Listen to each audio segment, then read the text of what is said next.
EUTOS საპარლამენტო ასამბლეის ევროპის სახალხო პარტია და მხარდამჭერთა ჯგუფი საქართველოს შესახებ სპეციალურ განცხადებას ავრცელებს და წერს, რომ ისინი მშვიდობიანი დემონსტრანტების დარბევას, უკანონო დაკავებებსა და მათ წინააღმდეგ განხორციელებულ არაადამიანურ მოპყრობას გმობენ. EUTOS საპარლამენტო ასამბლეის ევროპის სახალხო პარტია ქართულ ოცნებას მოუწოდებს შეწყვიტოს სასამართლო სისტემის როგორც პოლიტიკური ანგარიშწორების საშუალების ინსტრუმენტალიზაცია და დაუყოვნებლივ გაათავისუფლოს ყველა პოლიტიკური პატიმარი.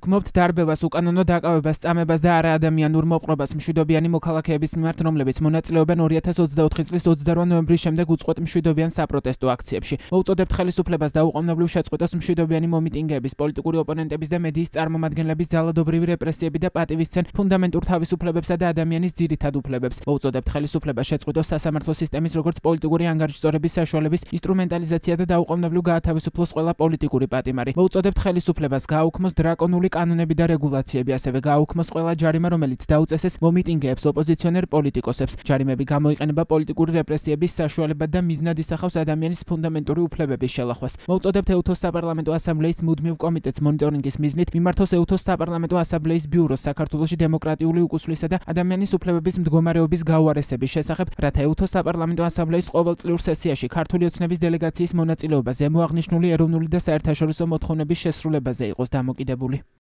დღეს ვენაში EUTOS საპარლამენტო ასამბლეის წლიური სესიისთვის მოსამზადებელი სხდომა გაიმართა, სადაც საქართველოს საკითხზეც იმსჯელეს. ამერიკელმა კონგრესმენმა ჯო უილსონმა EUTOS სამი კომიტეტის გაერთიანებულ სხდომაზე განაცხადა, რომ საქართველოს დე-ფაქტო რეჟიმი თბილისში არღვევს EUTOS ვალდებულებას ჩაატაროს თავისუფალი და სამართლიანი არჩევნები და დაიცვეს თავისი მოქალაქეების ფუნდამენტური უფლებები. უილსონის თქმით, შემაშფოთებელია საქართველოში ჩატარებული გაყალბებული არჩევნები და რეპრესიები, რომელიც გაყალბებულ არჩევნებს მოჰყვა. დე-ფაქტო ქართული ოცნების რეჟიმი და თბილისი არღვევს თავის ნებაყოფლობით აღებულ EUTOS ვალდებულებებს სამართლიანი და თავისუფალი არჩევნების ჩატარებისა და მოქალაქეთა ფუნდამენტური თავისუფლებების დაცვის შესახებ. შედეგად დაკარგულია მისი დემოკრატიული ლეგიტიმურობა. ამის გამო მე მოუწოდებ ჩემს კოლეგებს, მოითხოვონ ახალი არჩევნები და უარი თქვან ქართული ოცნების დიქტატურასთან რეგულარულ ურთიერთობაზე, ვიდრე ისინი არ შეასრულებენ მოთხოვნებს. ფაქტობრივად ქართული ოცნების დღევანდელი დელეგაცია არალეგიტიმურია და არ არის არჩეული სამართლიან და თავისუფალ არჩევნებში, რასაც ადასტურებენ არჩევნების დამკვირვებლები მთელ მსოფლიოში. ამის გათვალისწინებით, მაშინ როცა ქართულ ოცნებას უარყოფილი აქვს ევროკავშირისა და ნატოს ხანგრძლივი მისწრაფებები, ჩვენ უნდა ვიმოქმედოთ. მე ვეთანხმები მიუნხენში დანიის პრემიერ-მინისტრს მეტე ფრედერიქსენის გამოსვლას. ჩვენ არ ვართ უკრაინის ომში, ეს არის რუსეთის ომი საბჭოთა კავშირის ხელახლა შესაქმნელად დღეს უკრაინაში, მაგრამ რეალურად ჩვენ ამას ვხედავთ მოლდოვის დნესტრისპირეთის ოკუპაციაში, 2008 წელს საქართველოს სამხრეთ ოსეთისა და აფხაზეთის დაპყრობაში, უკრაინის ყირიმისა და დონბასის დაპყრობაში, ბელარუსში არჩევნების გაყალბებაში დიქტატორ ლუკაშენკოსთან ერთად, საბედნიეროდ წარუმატებლად მოლდოვაში და ამჟამად რუმინეთში, მაგრამ არჩევნების გაყალბება როგორც ვხედავთ მოხდა საქართველოში.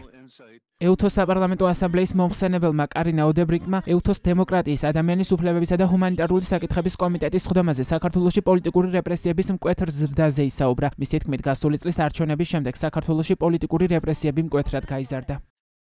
საქართველოში ჩვენ ვხედავთ, რომ პოლიტიკური რეპრესიები გასული წლის არჩევნების შემდეგ მკვეთრად იზრდება. არჩევნების შესახებ ოდირის ანგარიში აღნიშნულია, რომ დაფიქსირდა ამომრჩევლების დაშინების, საარჩევნო კამპანიების დაფინანსების დისბალანსის და პოლიტიზირებული მედია პროპაგანდის შემთხვევები. ამ ყველაფერმა ხელი შეუწყო არჩევნების დემოკრატიული პრინციპების დარღვევას. საქართველოში არსებული სავალალო ვითარება ტრაგიკულ უკუსლად რჩება, სადაც EUTOS-მ თავისი ძირითადი პრინციპები არ უნდა დათმოს.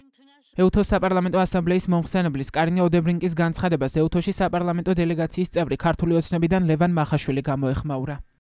სანამ სიტყვებს პოლიტიკური რეპრესიები გამოიყენებთ, გაითვალისწინეთ, რომ საუბარია 29 ადამიანზე, რომელთა მიმართაც არის სისხლის სამართლის დევნა დაწყებული, რადგან მოლოტოვის კოქტეილებს ესროდნენ პოლიციელებს და თავს ესხმოდნენ სახელმწიფო ინსტიტუტებს და თითოეულ მათგანზე არის კონკრეტული ვიდეო მტკიცებულებები. საქართველოს ხელისუფლება მზად არის თქვენთან და თქვენს გუნდთან თანამშრომლობისთვის და ამ ვიდეო მტკიცებულებების გაზიარებისთვის თქვენი ანგარიშის წერის პროცესში. EUTOS საპარლამენტო ასამბლეაში ნორვეგიის დელეგაციის ხელმძღვანელმა სივ მოსლეტმა კი საქართველოში არსებულ სიტუაციას ღრმად შემაშფოთებელი უწოდა. მისი თქმით, გმობენ საქართველოში დემონსტრანტების, მედიის მუშაკების, სამოქალაქო საზოგადოების წარმომადგენლების და ოპოზიციის წინააღმდეგ სასტიკი ძალის გამოყენებას. ვენაში იმყოფება ერთიანობა ნაციონალური მოძრაობის თავმჯდომარე თინა ბოკუჩავა. ის დღეს ვენაში EUTOS საპარლამენტო ასამბლეის პრეზიდენტს და მისი კაბინეტის წარმომადგენლებს შეხვდა. ოპოზიციონერი ლიდერის თქმით, მათ ძალიან კარგად ესმით, რამდენად მნიშვნელოვანია ოცნების არაღიარების პოლიტიკის შენარჩუნება. დღეს შევხვდით ეუთო საპარლამენტო ასამბლეის პრეზიდენტს, ისევ როგორც მისი კაბინეტის წარმომადგენლებს, ასევე სპეციალურ წარმომადგენელს კავკასიაში, რომლებმაც ცოტა ხნის წინ იცით, რომ გააუქმეს ვიზიტი საქართველოში, იმისთვის, რომ ივანიშვილის რეჟიმს არ გამოეყენებინა მათი ვიზიტი ლეგიტიმაციისთვის, ძალიან კარგად ესმით, რამდენად მნიშვნელოვანია არაღიარების პოლიტიკის შენარჩუნება და ასევე ის, რომ ერთადერთი გამოსავალი დღევანდელი პოლიტიკური კრიზისიდან არის ახალი თავისუფალი სამართლიანი საპარლამენტო არჩევნები, რომელიც ჩატარდება ნეიტრალური საარჩევნო ადმინისტრაციის პირობებში, ასევე პოლიტპატიმრების გათავისუფლება და დამნაშავების დასჯა. ძლიერი საქართველოს წევრმა სალომე სამადაშვილმა ეუთო საპარლამენტო ასამბლეის წლიური სესიისთვის მოსამზადებელ სხდომასთან დაკავშირებით თქვა, რომ საქართველო ხდება ის ქვეყანა, სადაც დემოკრატიული ღირებულებების თვალსაზრისით პარტნიორებისთვის უმძიმესი ვითარებაა შექმნილი. მისი თქმით, ეუთოს დებატები გაგრძელდება იმით, რომ დაიწყება შესაბამისი პროცედურები საქართველოსთან მიმართებით.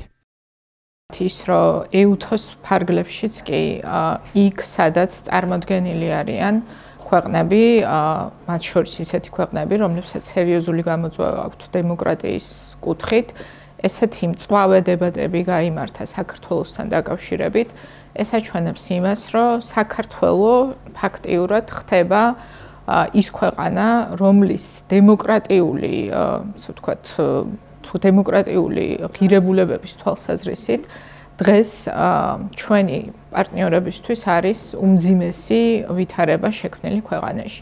მე ველოდები, რომ ეს დებატები გაგრძელდება იმით, რომ დაიწყება შესაბამისი პროცედურა საქართველოს შესახებ მოხსენების მომზადება და ევალება ამ ორგანიზაციის ფარგლებში შესაბამის ორგანოს. ოპოზიციონერი პოლიტიკოსები მიიჩნევენ, რომ შექმნილი კრიზისიდან ერთადერთი გამოსავალი ახალი სამართლიანი არჩევნები და პოლიტიკური პატიმრების გათავისუფლება.